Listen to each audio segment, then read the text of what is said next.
तो भाई लोग है के जाना जाना था, को बोलता हूँ लोग पवन सिंह के कहती है कि गान में दम नहीं तो शादी का है किया। भाई घर का मैटर है, वो लोग समझ लेंगे अपना। तू कहाँ का हीरोइन हो?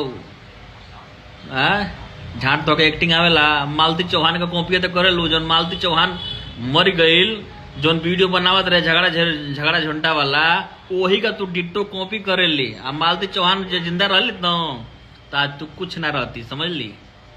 तू तो मालती चौहान का नाम ले लेकर, जब मालती चौहान मरल उस समय तू कर नाम ले लेके 15 लाख रुपया कमेले रही, समझ ले।